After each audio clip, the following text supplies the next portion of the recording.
So, memory and narrative. Modern reflections on memory and narrative. And I start with the referentiality of memory. The modern theoretical frame for understanding memory and narrative starts with pointing precisely to the referentiality of memory. A narrative, in my understanding, is always fictional, even those portraying historical events. As fiction, it relates and refers to reality in different ways. Some narratives imitate reality and appear as quite realistic, although not necessarily presenting what really happened in the past. This comes close to Erich Auerbach's notion of mimesis, and in particular, Hans Frey's post-liberal notion of the Bible as containing realistic narratives. Among these realistic narratives, some reflect the memory of individuals and groups and negotiate creatively with contemporary experiences and values to the extent that they exhibit what Assmann and Kelber and others call a mnemo-historical narrative, consisting of a synergy of the past as it really happened and of the past as a social construction in the present. Memory is not only memory unto itself, but has a reference to something in the past in order to be memory. Past and present realities interact in creating a complex web of reminiscences. The story, then, depends on the referentiality of memory for its power to communicate what happened. And this mnemonic kind of referentiality is of crucial significance for understanding the four Gospels and their relationship to the reality they claim to depict. Episodic memory. In addition to the use of images, the referentiality of memory is also closely linked to, let's call it, story making. Scholars of memory have realized that memory tends to arrange the past in series of small or large episodes taking place at a certain time and place. To the extent that memory is autobiographical and enables the individual to travel back in time, scholars such as Endel Tulving label it episodic memory, as we heard about yesterday, in distinction from the more broad-ranging notion of semantic memory. You have some references in the back of the handout that you might wish to look at, because I'm not quoting all the references that I have here. As is emphasized in the various contributions in the book on memory, identity, community, edited by Louis and Sandra Hinchman, both experts in political philosophy, people tend to think of themselves as temporal beings and make the creation of stories of the past in which they are involved an important part of how they remember and build a personal sense of identity. We should make no mistake. Autobiographical memory is also a social construction.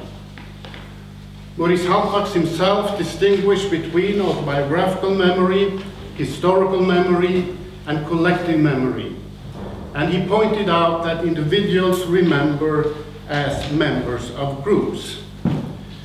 His emphasis has been modified, indeed, but it remains that autobiographical memory is social in that it includes social aspects into the mental or cognitive act of remembering, and it concerns the memory of individuals in social contexts that are larger than the individual and yet related to her or him.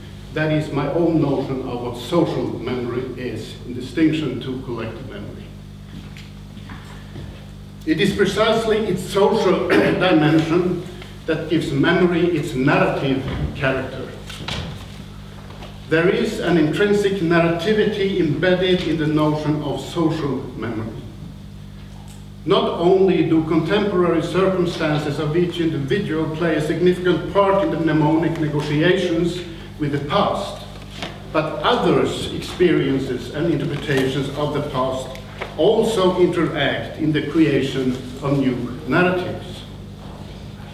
So to the extent that memory entails interpreted experiences not made by the remembering individual herself or himself, it seeks for plotted patterns into which each element of the past can be meaningfully integrated, becoming itself a narrative entity that creates and negotiates social and collective senses of identity.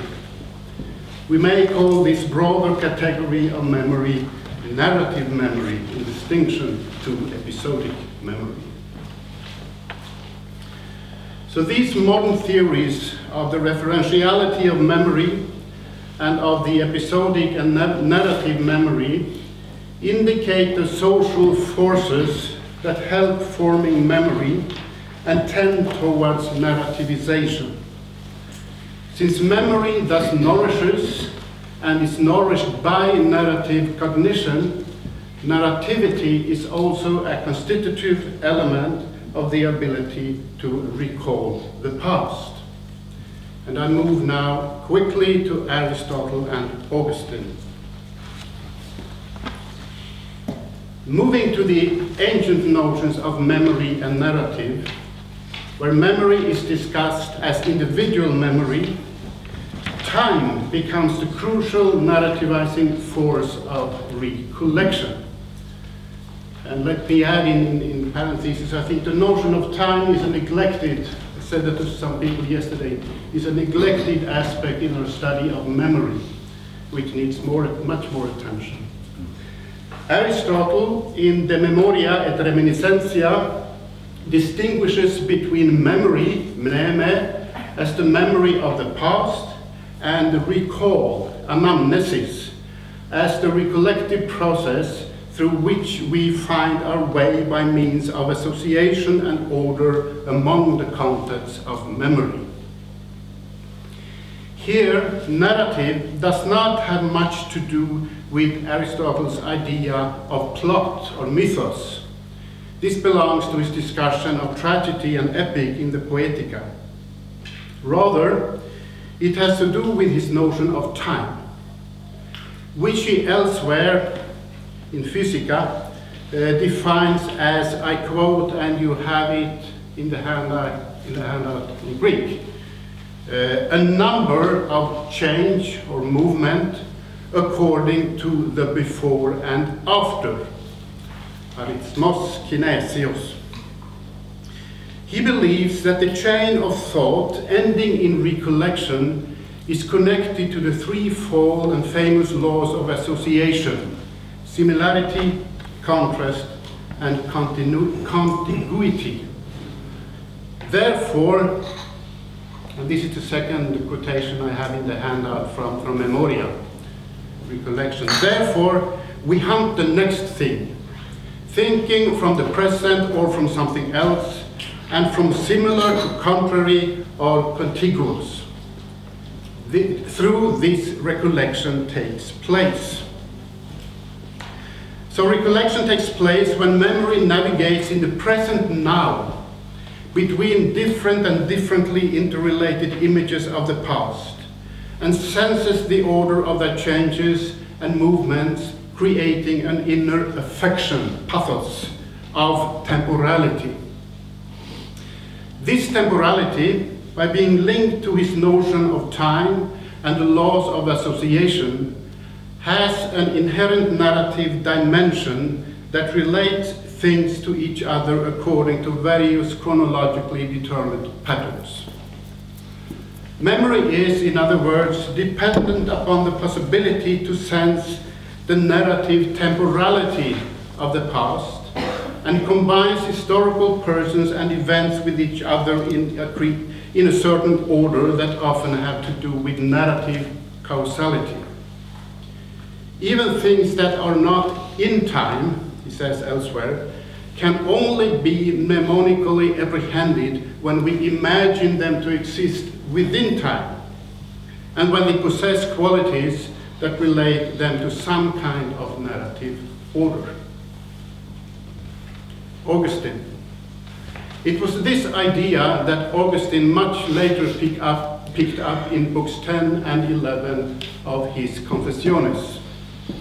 He had a different notion of time, to be sure, being a Neoplatonist rather than a realist, and he seems to define time, though he's reluctant to define it, but he seems to define time as a sensual feeling of extendedness in the soul, distentio animi. Time is nothing, he says, I quote it here on the handout in Latin, time is nothing other than extendedness. By thinking of time as distentio animi, and arguing that the constant passing of time increases memory, Augustine places temporality and, by implication, narrativity at the very center of human existence and human memory. We cannot but detect some similarities to Ricoeur's lifelong discussion of time and narrative, and eventually also of memory, history, and forgetting. Pointing to the illusion of the notion of chronological time, Ricoeur favors one that relates time to narrative, taking, I quote, temporality to be that structure of existence that reaches language in narrativity, and narrativity to be the language structure that has temporality as its ultimate referent. And a quotation from one of his articles from 1980. Also for Augustine, notions of time and temporality lead to memory. It was not so much Aristotle's idea of time as a means of ordering that creates this mnemonic narrativity, as the idea that time is always moving on. For Augustine, memory is a mental space in the passing now, where experiences and expectations become images located in narrative configurations. So theoretically, memory is narrative because it depends on time in order to be memory, and time includes narrativity.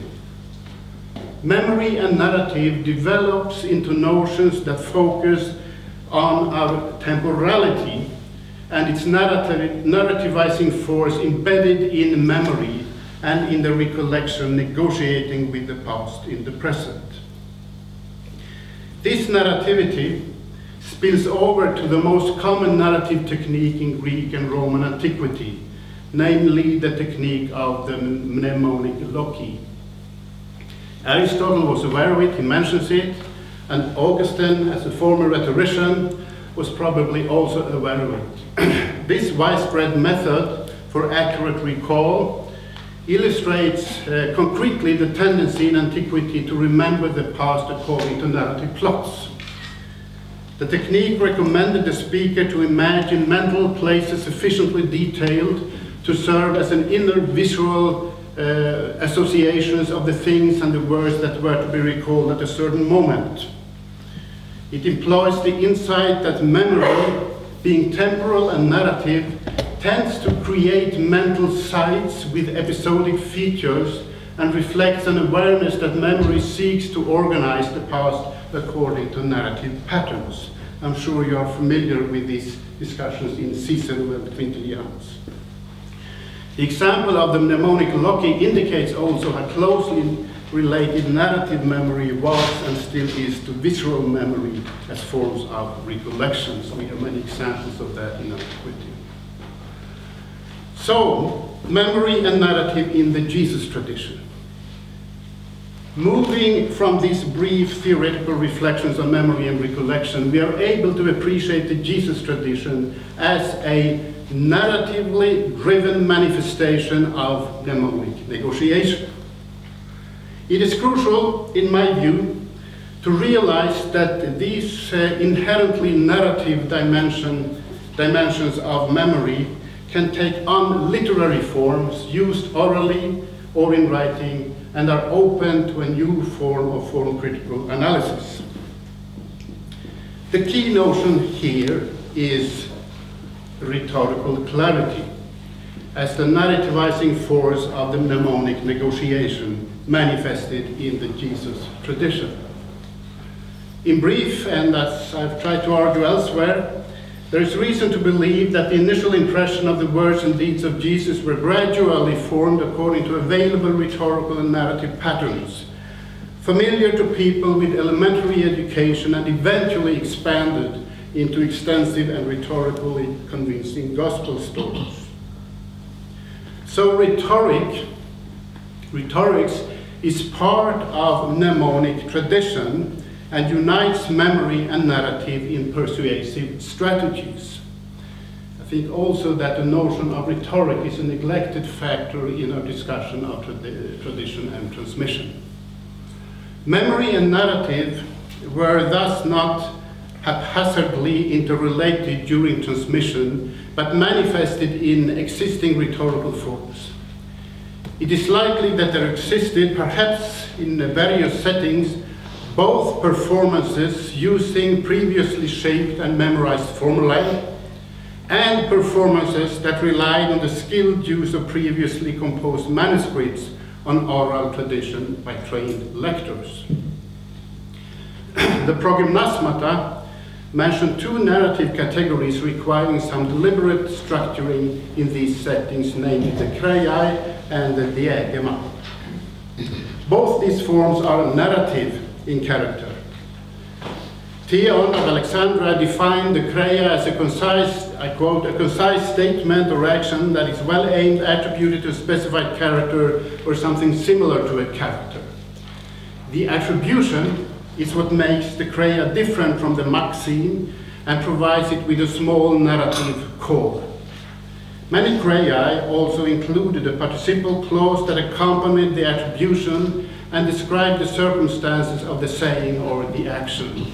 For instance, when Diogenes, the philosopher, was asked by someone how he might become famous, he replied by caring least about fame.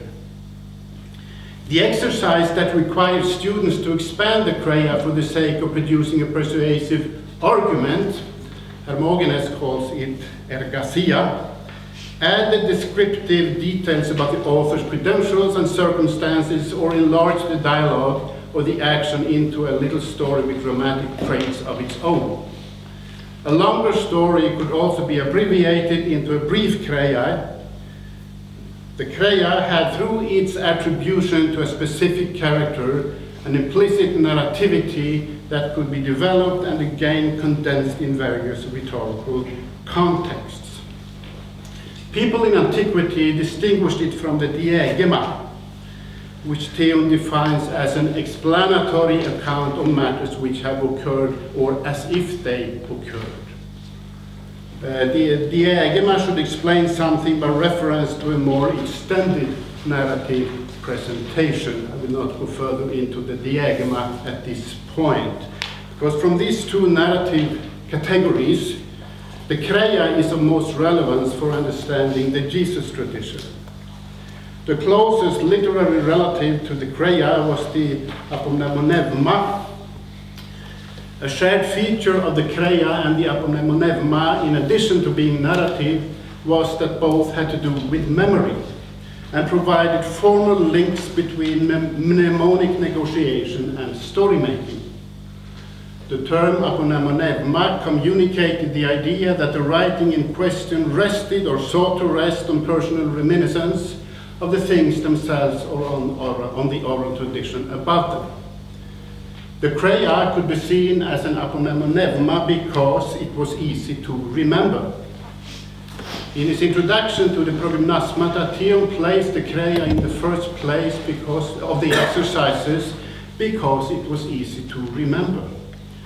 The mnemonic character of the chreia is evident, especially in the exercise requiring students to recite it from memory, the apangelia exercise. It meant, I quote, We try to the best of our ability to report the chreia, to report clearly the chreia, the assigned chreia, in the same words or in other words as well. Recitation in the classroom probably kept closely to the words of the teacher who provided it, but recitation with other words was also permissible, allowed.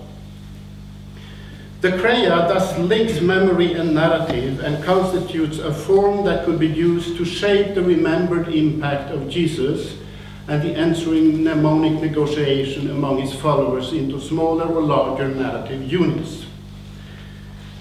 Recent research has shown that the earliest gospel contains chreia and betrays traces of the way the Jesus tradition had been shaped and transmitted. If this is so, it is vital to realize that the function of memory in the transmission of the Jesus tradition is not contrary or opposed to the deliberate use of narrative forms. The reason why the old form critics neglected to account for memory among their form was probably that they thought of it in terms of memorization and failed to see the emerging notions of social and collective memory. Memory as conceived in the prognosmata is narrative and social because it is rhetorical and negotiates mnemonically with the remembered past in order to present it convincingly in a variety of situations. Rhetorical clarity, 3.3, sapheneia, is, as indicated, the key expression triggering narrativity in the Jesus tradition. The recitation had to make sure that clarity was not sacrificed, and for that reason it was permitted to change the assigned chreia during recitation. Different factors and exercises may point to some indifference to the accuracy of historical report in the manipulation of the chreia, but they reflect essentially stylistic attempts to negotiate mnemonically between the past and the present, and to allow the memories of the past to be socially relevant and clear in repeatedly new situations. Essentially, this rhetorical activity is hermeneutical. In fact, Theon uses the term hermenevein for recitation when he speaks of clarity. The student should report clearly, saphestata hermenei sarj. Just as Papia said that Mark was the hermeneutes of Peter's chreia. Thus, memory received narrative shape and contours in rhetorical forms, and the memory-based tradition developed narratively and hermeneutically. It grew, changed, new items were added, and it was sometimes again abbreviated. These forms should always, as rhetorical forms, present the past as clearly as possible to various audiences. Considering the rhetorical quality and the elaborative potential of the chreia, it was natural to expand the collection of such memorable anecdotes into stories of a more literary and theologically profound kind. How much time is left? 5 minutes. Okay. Mark 1:29-31 is an example. The entire passage is held together by its location in or at the door of Simon's and Andrew's house. The kernel element is found in verse 31, in particular in the report of Jesus' action, he raised her up. The rest of the passage is built around that expression, and I have given it in Greek on the handout. According to Theo's classification, these verses are, Mark 1:29-31 is a slightly developed action chreia. And we might detect traces of two exercises, inflection and expansion, klesis and epekteinosis. The inflection meant that the student changed the number of the persons referred to into singular, dual, or plural, and declined each of the 5 cases of the proper nouns by making changes in the phrasing that introduced the chreia. Richard Bauckham, though not referring to this rhetorical exercise, has developed the old idea of the plural to singular narrative device in Mark. According to this idea, Mark regularly used a plural third-person verb without an explicit subject to describe the movements of Jesus and his disciples, followed immediately by a singular verb or pronoun referring to Jesus alone. These third-person plurals may be modifications of a first-person plural reflecting the point of view of the 12, in particular Peter. Bauckham mentions this passage, which can be turned, according to Bauckham, into a more coherent statement with Peter as the speaking subject. We left the synagogue and came into our house, etc. If this is so, it could be a reflection of the author's ability to inflect the action chreia by means of a change from the first person singular to plural or dual, with Simon and Andrew being one pair and James and John the other. Admittedly, such changes were mostly made in reference to the main character or characters of the chreia, while in Mark 1:31 the central part of the chreia is reproduced in the common nominative singular. On the other hand, the attribution to Jesus is vague in this passage, and the mentioning of other characters by name is an unusual way of introducing a chreia. It is not implausible, therefore, that the author deliberately chose to inflect the numbers of the introductory part of the chreia in order to be able to insert it smoothly into the larger narrative context using the third person plural.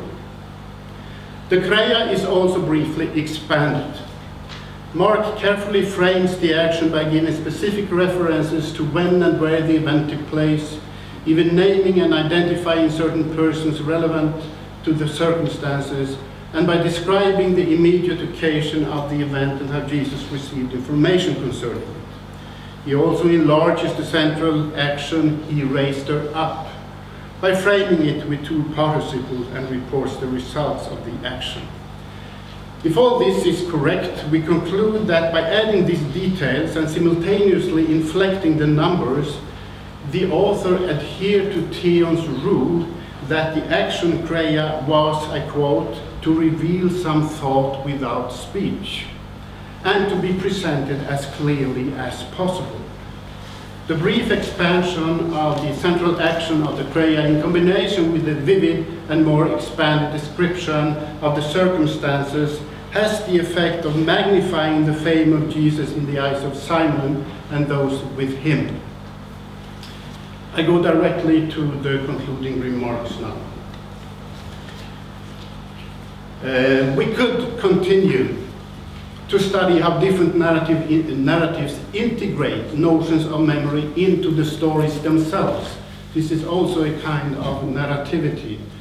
Luke, Acts, and the Johannine literature indicate this, either by telling of eyewitnesses, the mnemonic activity of certain characters and their witnessing, or by referring to what the disciples remembered after Jesus' resurrection, and by spiritualizing, as we have in John, the remembrance and testifying activity. In John 21:20-24, as we heard about yesterday, we detect the climax of this mnemonic trajectory. The author and some others regarded the finished story as a reflection of the disciples' inspired reminiscences and testimonies, and they shaped it to convey the idea that memory provided the spiritual path from the Jesus of history to the finished gospel about his life, death, and glorification. Memory, in John, had become a theological and hermeneutical category, forming a mnemonic trajectory that united the early Christian sense of history with their present time in narrativizing processes of interpretation. 4.2. The reflections presented here have only scratched the surface of a much larger reality where people who shared the same religious conviction, communicated and experienced a decisive past through recurrent narrative patterns. I wish to stress the theoretical interlocking of memory, time, and narrative in order to show that memory and narrative actually depend on the early Christians' sense of temporality, or historicality, as a term that I have detected in studying Heidegger. And I wish to indicate that there existed forms that capture at least some of these philosophical dimensions of memory. My own research today is at the moment focused on a tiny part of this large mnemonic cathedral, namely on understanding the sense of temporality embedded in the use and combination of primarily verbal and narrative expressions in the Gospels. That is, on memory and history intrinsic to the early Christian existence as linguistically narrated rather than to external features outside of it. Other more familiar areas of research also open up for further study. A full study of the Gospels along the lines suggested above will reveal the extent to which the Jesus tradition emerged and developed from rhetorically loaded building blocks like the chreia, and how these blocks, aiming to be presented clearly to various audiences, related to other pieces of narrativity. Moreover, the inherent mnemonic and narrative dimension of the chreia needs to be related to a refined discussion of their Sitz im Leben and the use of this category for diachronic analysis. The old quest for memory as memorization is today indeed a new quest for memory, time, and narrative, with significant potentials for bringing history and historicity into a context of hermeneutics and theology.